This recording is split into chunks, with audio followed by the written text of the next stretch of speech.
Good afternoon.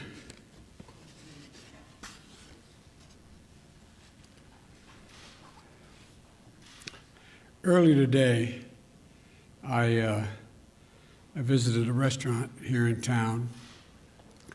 I'm going to mispronounce it, Las Hilamia, and which is a pilot program for Restaurant Revitalization Fund and an important piece of the American Rescue Plan. One of my goals of the American Rescue Plan is to make sure that we get this law's benefits quickly and directly to the American people.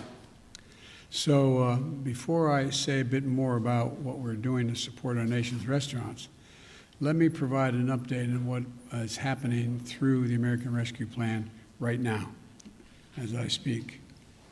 First is providing checks in pockets and shots in arms. More than 163 million rescue payments have already gone out. These are checks, direct payments of up to $1,400 that for a typical family of four making about $110,000 means a $5,600 check you'll get. By the time all the money is distributed, more than 85% of American households will have received a check.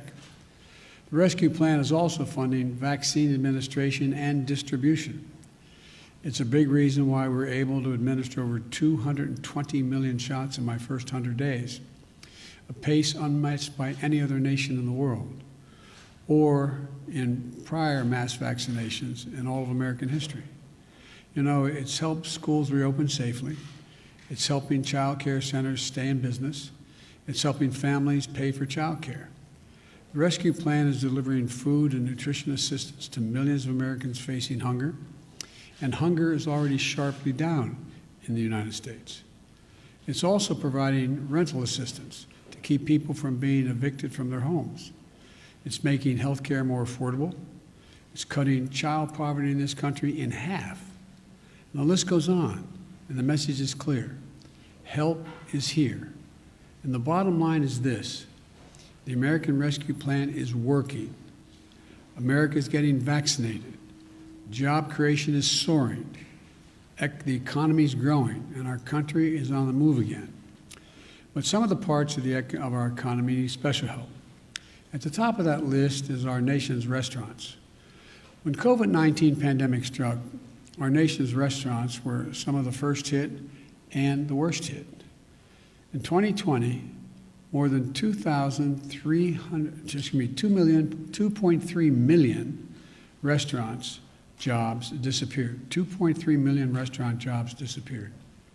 Restaurants are more than a major driver of our economy. They're woven into the fabric of our communities. And so for many families, restaurants are the gateway to opportunity, a key part of the American story. There are families of all races, all ethnic backgrounds, all nationalities in this country who have built their American dream around a family-owned restaurant. And for more workers, their own story of economic progress starts in a restaurant. In the restaurant I just visited, and Rogelio Martinez, who immigrated to this country 17 years ago, started working as a meat packer. Now he is the restaurant's lead butcher and one of its owners. For nearly 1 in 3 Americans, this is hard to believe, but for 1 in 3 Americans, a restaurant provided their first job. More than half of all Americans have worked in a restaurant at some point in their lives. Before the pandemic, restaurants and bars employed 12% of all the workers in our country. This is an industry that provided more opportunity for minority managers than any other industry in America. This is an industry where the staff feels like family and often is family. When the pandemic hit, restaurant owners and operators were resilient, creative, and generous. Almost overnight, restaurants put in place safety measures to protect their employees and to protect us. They stepped up to feed our frontline workers. They changed their menus. They transitioned to takeout and delivery so they could be serving people who depended on them. But even with the changes, many had to furlough or lay off workers or close entirely. The restaurant I visited today went from 55 employees to just 7 before it started to bounce back. Now, as we vaccinate Americans, customers are coming back. Our vaccination progress and our economic recovery is going hand in hand. As that happens, we want to make sure that our restaurants, bars, and other dining establishments can staff back up, and they can come back as well. Right now, only about a quarter of the restaurant owners expect to return to normal operations in the next 6 months. We can do much better than that with the American Rescue Plan. The Restaurant Revitalization Fund, that's what it's called, the Revitalization Fund, will provide direct relief to restaurants and to hard-hit food establishments, bars, bakeries, food stands, food trucks, and caterers. Businesses that get grants can use it to cover payroll, rent, utilities, supplies, everything they need to stay open and to reopen. We're opening the doors of this program so that restaurants all over the country can open their doors again. We started accepting applications on Monday. Today's Wednesday. We made it quick and easy to apply. Within the first 2 days, there were 186,200 applications from all 50 states for help. That's a staggering number. 97,600 of those applications came from businesses owned by women, veterans, and socioeconomically disadvantaged individuals. Now the applications, all have been processed yet, but right now it looks like we'll be able to provide help to about 100,000 restaurants and other eligible businesses. We passed the American Rescue Plan, we did that. Some people said it wasn't needed. Well, this response proves them wrong, it's badly needed. About a year ago, when the first round of the Paycheck Protection Program opened up, a lot of the smallest firms saw the doors shut in their face. The law was written so that as we process these applications, the new one, that we focus first on those who were left behind by the other relief programs. And to make sure the relief is distributed fairly, we also set aside funds for the smallest restaurants, bars, food trucks, and many family-owned restaurants that haven't gotten any help to date, and they need it. That way, they don't have to compete above their weight class for these grants. 61,000, sorry for all the numbers, but they're important. 61,700 applications have come from the smaller bars and restaurants already. And I want to thank the Small Business Administrator, Isabel Guzman, for the work that she and her team are doing to make sure we get help quickly and fairly to the businesses that need it the most. As I said, I've spoken to dozens of restaurant owners about the challenges they face. But I've also received letters from people who want to tell me about the restaurant owners in their communities. I received one letter from a man who asked me to look out for a pair of local restaurant owners who he described as, quote, the hardest working people I've ever met, end of quote. Another letter was from a woman who wanted to tell me about how important the couple that ran the restaurant in her town near her was. She said they are, quote, the strong, consistent foundation of our community, end of quote. Whether it's our economy or our sense of community, we're relying on restaurants to play a big role in our recovery. If we want our economy to recover in a way that deals everyone in, then our restaurants need a seat at the table, no pun intended. That's what we're giving them. That's what this program is about, a seat at the table. This is another example of how we're putting the American Rescue Plan to work quickly and effectively and showing the American people that their government can deliver for them again and do it without waste. That we can vaccinate this nation, that we can get our kids safely back in school, that we can get our economy back on track by helping hundreds of thousands of small businesses reopen and stay open, that we can give the people of this nation a fighting chance again. That's what this is all about. God bless you all, and may God protect our troops. Thank you.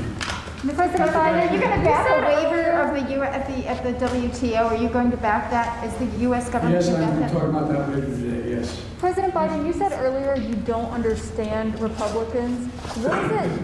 What does it say about them if they oust Liz Cheney from leadership for telling the truth about the election? Look,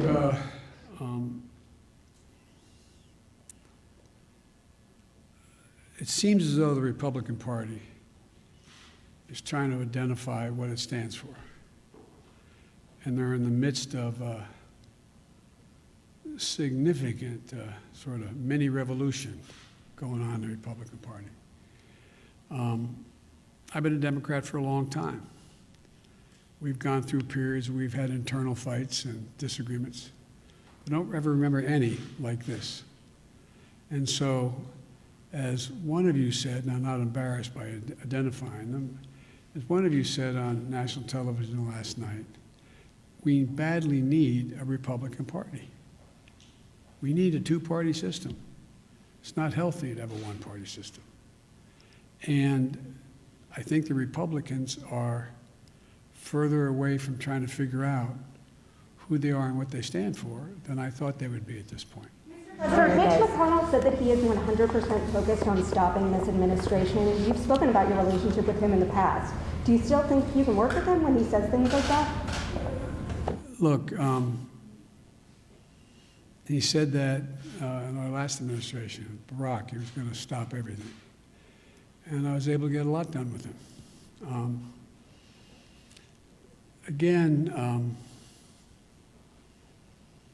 Look, everything I'm proposing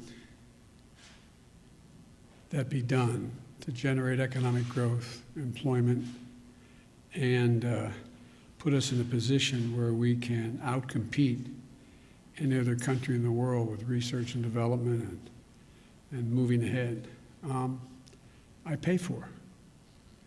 We talk about how this is going to cost so much money, I'm not paying for it. The bottom line is this. My Republican friends had no problem voting to pass a tax proposal that expires in 2025 that cost $2 trillion. None of it paid for. Increased the deficit by $2 trillion. Gave the overwhelming percentage of those tax breaks to people who didn't need it. The top 0.1%. They didn't need it. And it was argued that what it would do is generate this great economic surge and growth. It would increase productivity. It would pay for itself. It would generate a sense of growth in America we hadn't seen ever before. Well, everyone from the Heritage Foundation on has pointed out hadn't done that. Hadn't done that. Now I come along, and the proposals that I'm suggesting are tried and true things like when you rebuild bridges, things get better. When you rebuild highways, when you don't have to, airports, ports, it all matters. It increases productivity. And the programs that relate to people are programs that are the things that also generate economic growth. And I view them as, for example, tax cuts for middle class, upper middle class, and working class people. And so you eliminate a few of just have the super wealthy begin to pay their fair share. For example, you have, I think it's 35 or 30 corporations didn't pay a single solitary penny last year in their Fortune 500 companies. They made $400 billion. They paid no taxes. How can that make any sense?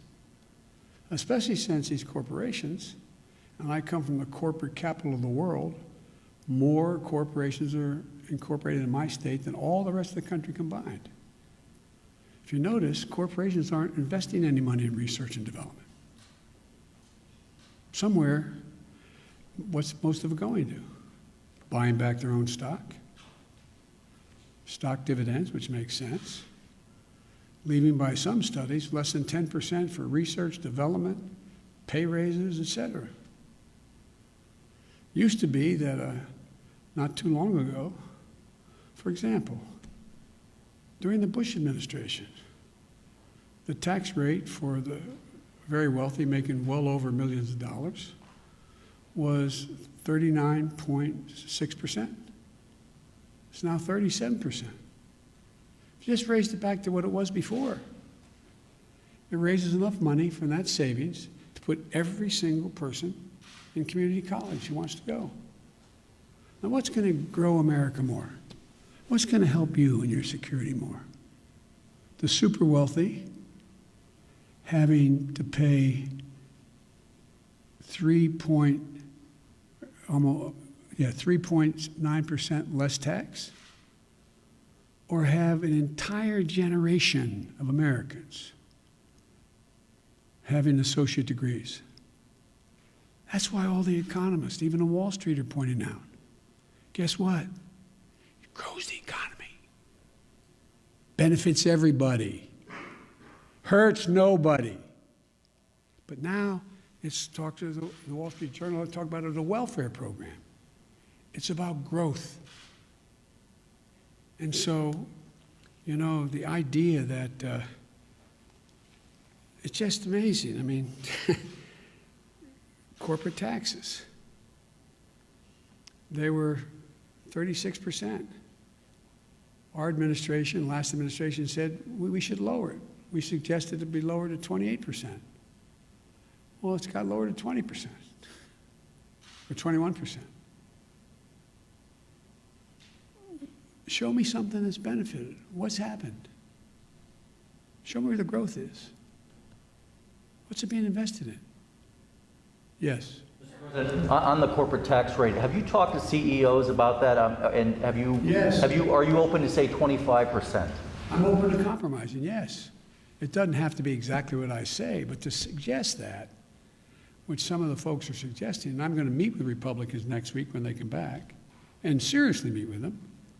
I'm willing to compromise, but I'm not willing to not pay for what we're talking about. I'm not willing to deficit spend. They already have us $2 trillion in the hole. So, and by the way, you saw, you know, the last 5 leaders of the Fed coming out and saying what they say. They said Biden's plan is going to grow the economy. You have Moody's talking about increasing up to, I don't know what the most recent one is, 16 million new jobs. It's about growth, not stunting growth. Like I said, not too long ago, I guess it was back in the 2000 range, thereabouts. Don't hold me to the exact year. I'll have my staff come back with the exact date. The average CEO of the Fortune 500 companies made like 36 times what the average employee of that corporation made. It's over 450 times as much now. As my mother would say, who died and left them, boss?